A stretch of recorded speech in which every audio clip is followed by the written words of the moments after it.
Welcome to Commonprophets. We have been suggesting that Prophet Moses was the same person as Lord Krishna. In this post, we shall try to see whether their thinking, whether their philosophy is also parallel to each other.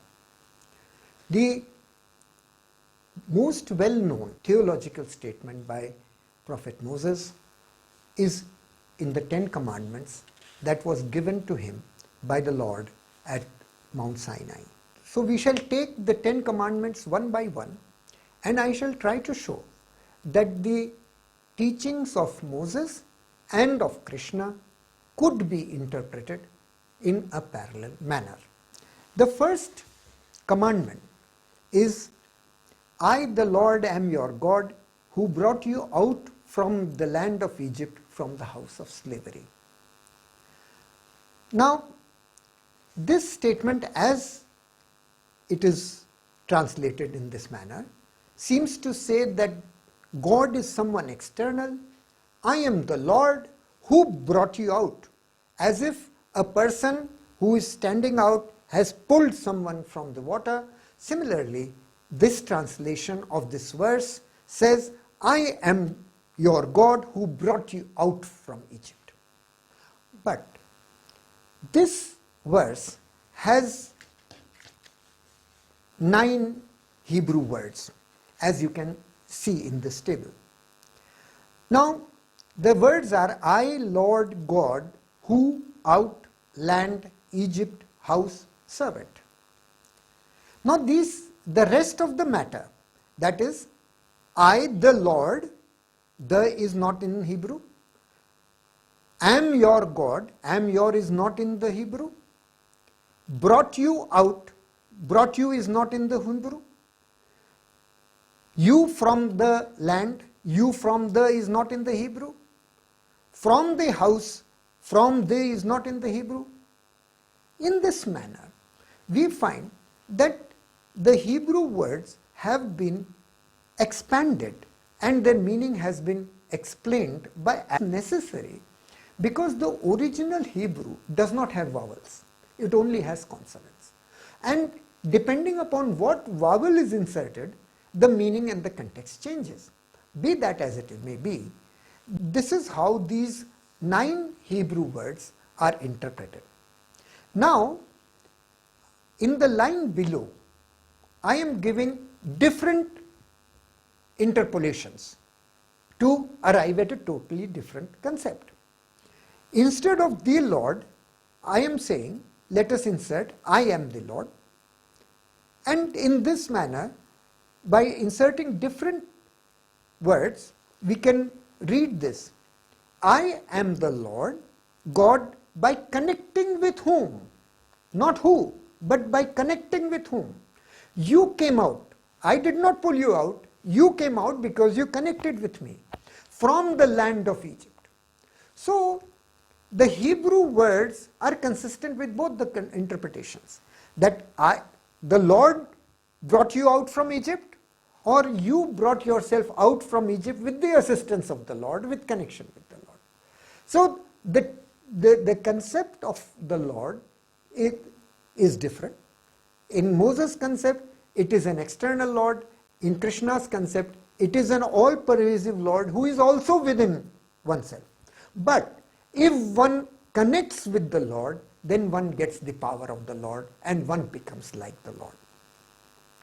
Therefore, the first commandment has 2 interpretations.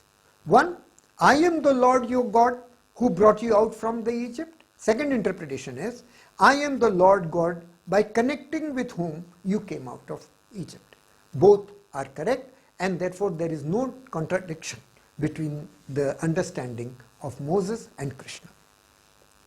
The second commandment is make no idols.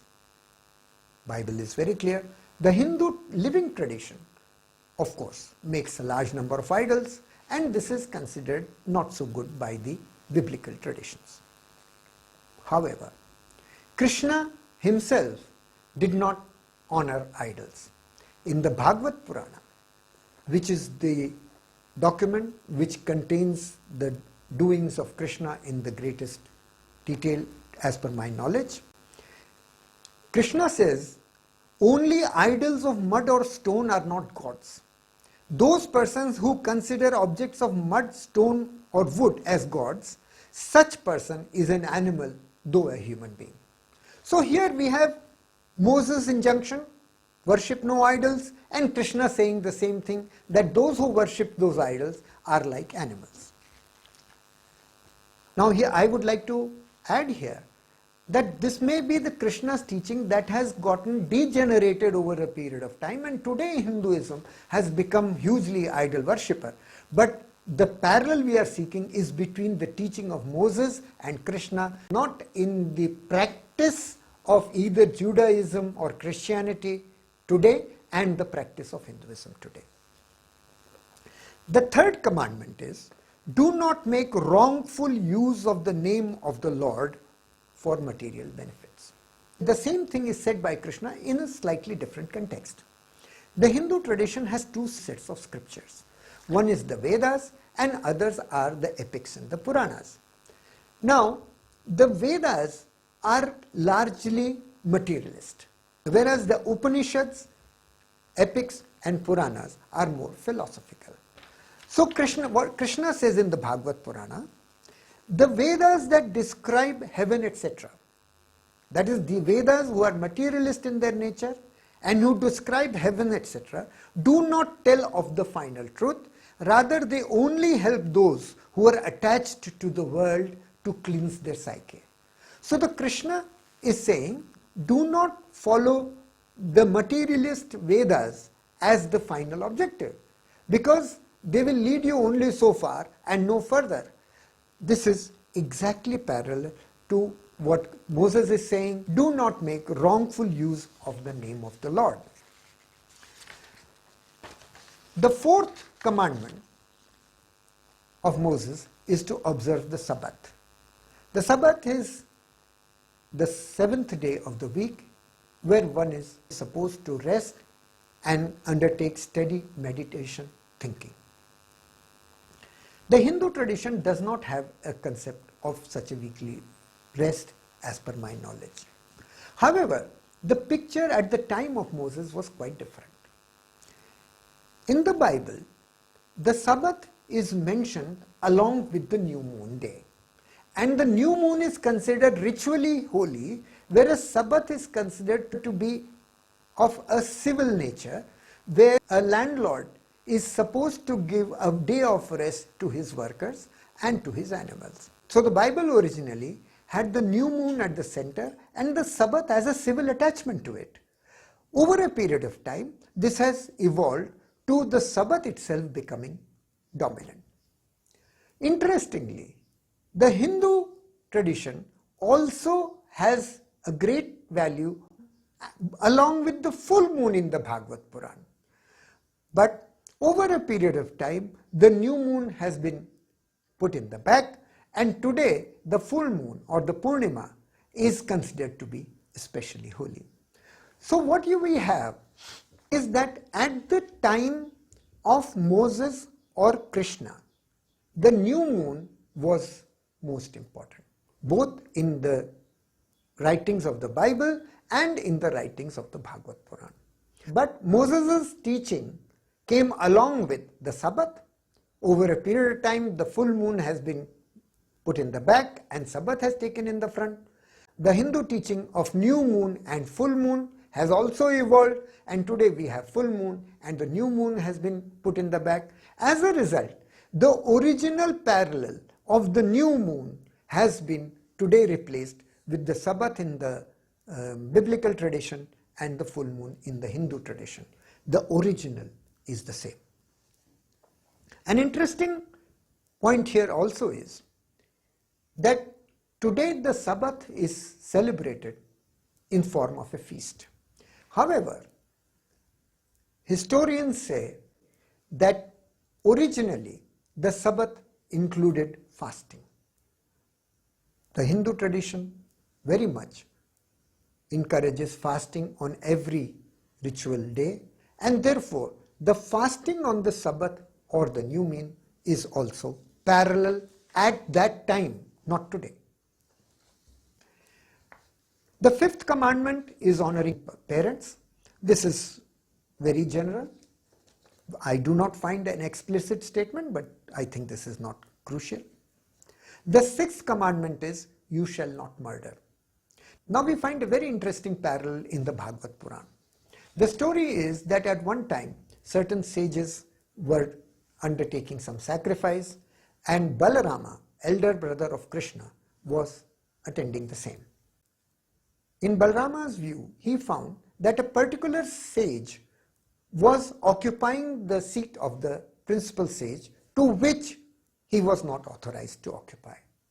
Thus, Balarama took a weapon and killed that sage. Thereupon, the rest of the sages said, "O Balaram, you should not have killed this sage without any provocation." Balaram accepted his mistake and undertook penance. So this story also is saying that you should not murder without any reason, and it is parallel to the sixth commandment. The seventh commandment is, you shall not commit adultery. Krishna says, to be astray in adultery is in all cases something contemptible. It harms the reputation, creates fear, and gives trouble. So both Moses and Krishna are also saying that don't get into adultery. The eighth and ninth commandment of not stealing and not bearing false witnesses are also general, although I do not find an explicit statement in the Bhagavad Purana. The last and the 10th commandment is, do not covet. That is, do not be greedy, do not think of taking something that does not belong to you, do not get attached to material things. Krishna says the same thing. He says, there are three paths to me. Me here is personified God in the person of Krishna. So Krishna says, there are three paths to reach me: worship, thinking, and action. Those who, bereft of these three, are driven by senses, keep wandering in the world. So Krishna is saying, don't allow yourself to be driven by the senses. Moses is saying, do not covet. They are exactly parallel. In this way, I find that the 10 commandments which are given by Moses and the teachings that are given by Krishna are fundamentally parallel, as you can see in this chart. Moses says, I am your God. Krishna says, one who has submitted to me finds happiness. Second, Moses says, you shall not make yourself a carved image. Krishna says, those who consider objects of mud and stone alone as gods are animals. Third, Moses says, do not make wrongful use of the name of the Lord. Krishna says, do not think that the materialist Vedas will lead you to the final salvation. Fourth, Moses says, keep the Sabbath on the new moon. Krishna says, keep fasting on the new moon. Sixth commandment, Moses says, you shall not murder. Bhagavad Purana says, the Balarama undertook penance for having committed a murder. Seventh, Moses says, you shall not commit adultery. Krishna says, to be in adultery is contemptible. And lastly, 10th commandment, Moses says, do not covet, do not be greedy. And Krishna says, those who are driven by the senses keep wandering in this world.